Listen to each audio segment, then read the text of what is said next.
അങ്ങേയറ്റം അപഹാസ്യമായൊരു നീക്കമാണ് NCERTയുടെ സാമൂഹ്യശാസ്ത്ര കമ്മിറ്റി നടത്തിയിരിക്കുന്നത്. ഇന്ത്യൻ കോഫി ഹൗസിനെ ഭരതേട്ടന്റെ കാപ്പിക്കട എന്ന് വിളിക്കണം എന്നൊരു വിദ്യാർത്ഥിയോട് NCERT പറയുന്നത് പോലെ തന്നെ അപഹാസ്യമാണ്. 2-3 കാരണങ്ങൾ കൊണ്ടാണ്. ഒന്ന്, 2 പേരുകളുള്ള രാജ്യങ്ങൾ എത്രയോ ഉണ്ട് നമ്മുടെ ഈ രാജ്യത്ത്, നമ്മുടെ ഈ ലോകത്ത്. അതിലൊന്ന് ചൈനയാണ്. ചൈനയിൽ ഷോങ്കു എന്നാണ് ചൈനീസിൽ ചൈനയെ വിളിക്കുന്ന പേര്. അതുകൊണ്ട് ചൈനീസുകാരും ലോകം മുഴുവൻ തന്നെ ഷോങ്കു എന്ന് വിളിക്കണം എന്നാവശ്യപ്പെടുന്നില്ല. നിപ്പൺ എന്നാണ് ജാപ്പനീസ് ഭാഷയിൽ ജപ്പാനെ വിളിക്കുന്ന പേര്. അതുകൊണ്ട് ജപ്പനീസുകാർ മുഴുവൻ ജപ്പാനെ നിപ്പോൺ എന്ന് വിളിക്കണം എന്നാവശ്യപ്പെടുന്നില്ല. ഡ്യൂഷ്ലാൻഡ് എന്നാണ് ജർമ്മനിയെ വിളിക്കുന്ന പേര്. അതും ആവശ്യപ്പെടുന്നില്ല. ഇന്ത്യക്ക് 2 പേരുകളുണ്ട്. India, that is Bharat. അതാണ് ഭരണഘടന ഉറപ്പ് നൽകുന്ന ആശയം. ഇതിലെന്താണ് ഐസക് പറയുന്നത്? ഭാരതം എന്നുള്ളത് പൗരാണികമായ പേരാണ്. അത് വിഷ്ണു പുരാണത്തിലുണ്ട്. 7000 വർഷം പഴക്കമുണ്ട്. ഭരതവംശത്തിന്റെ പിൻതലമുറക്കാരനായ ഭരതന്റെ പേര്. ഭരതന്റെ പിൻതലമുറക്കാരല്ല ഞാനും നിങ്ങളും. ഞാൻ ഇന്ത്യ എന്ന സ്വതന്ത്ര റിപ്പബ്ലിക്കിൽ ജീവിക്കുന്ന പൗരനാണ്. എന്റെ മുത്തച്ഛൻ അല്ലെങ്കിൽ എന്റെ ചരിത്രത്തിലെ രാജാവിന്റെ വേരുകൾ തേടിപ്പോയാൽ അത് ഭരതനിലല്ല എത്തി നിൽക്കുന്നത്. ഭരതന് ശേഷം ഇങ്ങോട്ട് എത്രയോ രാജാക്കന്മാർ ഭരിച്ചു. മുഗൾ ചക്രവർത്തി ഭരിച്ചു, അക്ബർ ഭരിച്ചു, അതിനുശേഷം രജപുത്രന്മാർ ഭരിച്ചു. ഒരുപാട് വംശങ്ങൾ ഭരിച്ചിട്ടാണ് ഏറ്റവും ഒടുവിൽ ബ്രിട്ടീഷ് ഈസ്റ്റ് ഇന്ത്യ കമ്പനിയും അതിനുശേഷം നമ്മൾ റിപ്പബ്ലിക്.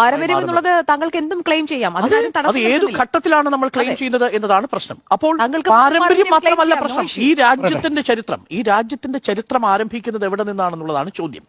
ആ ചോദ്യത്തിനുള്ള ഉത്തരം, ഇന്ത്യ എന്ന വാക്ക് വൈദേശികമാണെന്ന് പറഞ്ഞാൽ ആ വാക്കിനോട് ചേർന്ന് നിൽക്കുന്ന ചില വാക്കുകളും വൈദേശികമാണെന്ന് സമർത്ഥിക്കേണ്ടി വരും. ഇന്ത്യ എന്ന വാക്ക് എങ്ങനെയുണ്ടായി?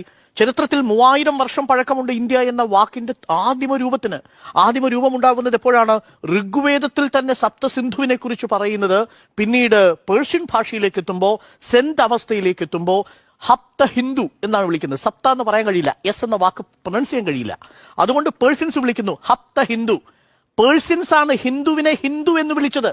ആദ്യം ഉപേക്ഷിക്കേണ്ടത് ഹിന്ദു എന്ന പദപ്രയോഗമാണ്. കാര്യം അത് പേഴ്ഷ്യൻ ഭാഷയാണ്. ഹപ്ത ഹിന്ദു ഉപേക്ഷിക്കാൻ തയ്യാറാണോ? ഹപ്ത ഹിന്ദു ഉപേക്ഷിക്കാൻ തയ്യാറല്ല. ഹപ്ത ഹിന്ദുവിൽ നിന്ന് പിന്നീട് എങ്ങനെയാണ് ഇന്ത്യയായി മാറുന്നത്? അതിനുശേഷം 526 BC എത്തുമ്പോൾ, ഗ്രീക്ക് ചരിത്രകാരന്മാരെത്തുമ്പോൾ, ഹെറഡോട്ടസിന്റെ അടക്കമുള്ള പുസ്തകങ്ങളിൽ ഇൻഡീസ് നദിയിലുള്ള ക്രോക്കഡോയിലിനെ കുറിച്ച് പരാമർശിക്കുന്നുണ്ട്. മെഗസനീസിന്റെ ഇന്ത്യക്കയിൽ പറയുന്നുണ്ട്. ലൂസിയാന്റെ പുസ്തകത്തിൽ പറയുന്നുണ്ട്. ഇന്ത്യ എന്നത് കാരണം എന്താണ്? ഗ്രീക്കുകാർക്ക് എച്ച് പ്രൊനൗൺസ് ചെയ്യാൻ കഴിയില്ല. പേർഷ്യൻകാരന് എസ് പ്രൊനൗൺസ് ചെയ്യാൻ കഴിയാത്തത് കൊണ്ട് സിന്ധു ഹിന്ദുവായി മാറുന്നു. ഗ്രീക്കുകാരന് എച്ച് പ്രൊനൗൺസ് ചെയ്യാൻ പറ്റാത്തത് കൊണ്ട് ഹിന്ദു ഇന്ദുവായി മാറുന്നു. അങ്ങനെ ഇന്ത്യക്കയും ഇന്ത്യയുമായി മാറുന്നു. അതാണ് പിന്നീട് ലോപിച്ച് വരികയും നമ്മുടെ രാജ്യം ഭരണഘടനയിൽ രൂപീകൃതമാകുന്ന ഘട്ടത്തിൽ 1949 സെപ്റ്റംബർ 18 ദീർഘമായ ചർച്ചയ്ക്കു ശേഷം ഈ രാജ്യത്തിന്റെ പേര് ഭാരതമെന്നോ ഇന്ത്യയെന്നോ മാത്രമാകേണ്ടതില്ലെന്നും ഇന്ത്യ ദാറ്റ് ഈസ് ഭാരത് എന്നതാണ് ഈ രാജ്യത്തെ വിശേഷിപ്പിക്കേണ്ടതെന്നും ഭരണഘടനയിൽ അംബേദ്കർ ചർച്ചയ്ക്കു ശേഷം തീരുമാനിക്കുന്നു. യഥാർത്ഥത്തിൽ അംബേദ്കർ കൊണ്ടുവരുന്ന ഭരണഘടനയിൽ ഇന്ത്യ ഇല്ല. അംബേദ്കർ കൊണ്ടുവരുന്ന ഡ്രാഫ്റ്റ് കമ്മിറ്റിയുടെ 1948 നവംബർ 4 കരടിൽ ഇന്ത്യ എന്ന പദമേ ഇല്ല എന്നുള്ളതാണ് വാസ്തവം. പക്ഷെ പിന്നീട് ഇത് കൂട്ടിച്ചേർക്കാൻ HV കാമത്തുണ്ട്. നിരവധി ആളുകൾ ഭേദഗതിയുമായി വന്നിട്ടുണ്ട്. ആ ഭേദഗതി എല്ലാം തള്ളി ഒടുവിൽ ഇന്ത്യ ദാറ്റ് ഈസ് ഭാരത് സെറ്റിലായ വിഷയമാണ്. സെറ്റിലായ വിഷയത്തിന്റെ പേരിലാണ് ഇപ്പോഴും ചർച്ച തുടരുന്നത്.